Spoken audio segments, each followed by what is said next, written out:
So here we have the Ford S-Max on a 12 plate. I'm going to start off by showing you around the outside of the car, and then we'll hop in and run through some controls on the inside. From the outside though, you can see it's a 5-door car with alloy wheels and tinted windows. Let's start off inside the boot and then work our way around the rest of the car from there. As we approach the back of the car, you can see we have reversing sensors. Currently, all 7 seats are in place. This is the amount of boot space you have as a 7-seater. You can, of course, fold down these rear 2 and what are currently the middle 3, should you wish to expand on this boot space even further. Okay, so we're just going to work our way back around to the front of the car, and then we'll hop in and run through some controls on the inside. Now that we've done a full circle of it, though, you can see it's in lovely condition the whole way round. Just briefly before we climb in, I think it's well worth seeing the interior from this exterior point of view. There's plenty to run through on the dashboard, so let's hop in and we'll do that now. Okay, now that we're inside the car, we're going to start with the dials. On the left-hand side, we have the rev counter, we have the speedometer on the right-hand side, and then in the centre, the main trip computer section, which includes the total mass of this car, of course, and they are 57,911. The information displayed above that can be changed using buttons on the steering wheel. You have multiple menus available to you to work your way through, and you can access any of this information using the buttons on the right hand side of the steering wheel just here. We have cruise control and speed limiter controls here, and stereo controls on that left hand side. The stereo itself is over in the centre. Just above that, we have the heated front and rear screens, the hazard warning lights, and you can turn your parking sensors on and off from here.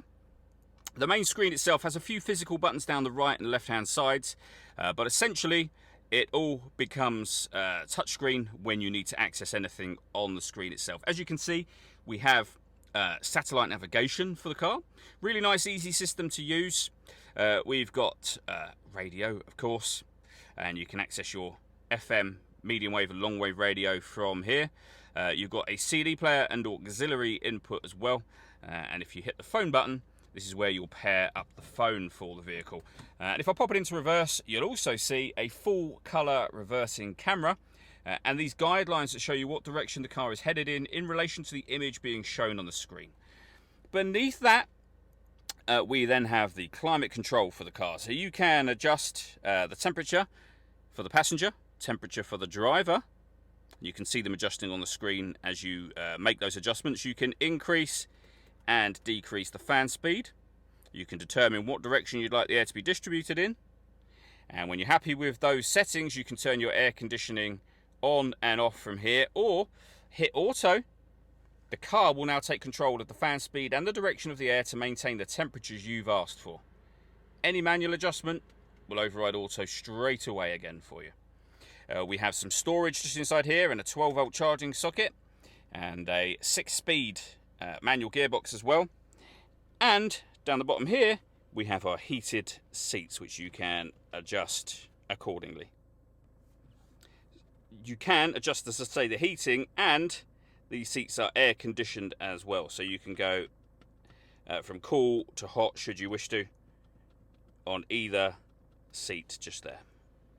The last thing I want to talk about is the panoramic glass roof. We have a button up here that will open up the sunblown section from, as you can see, the rear of the car to the front of the car. This is a fixed panel of glass, but as you'll see for yourself, it lets in a huge amount of extra light to the cabin area. All that leaves me to say is thank you for taking the time to watch this video.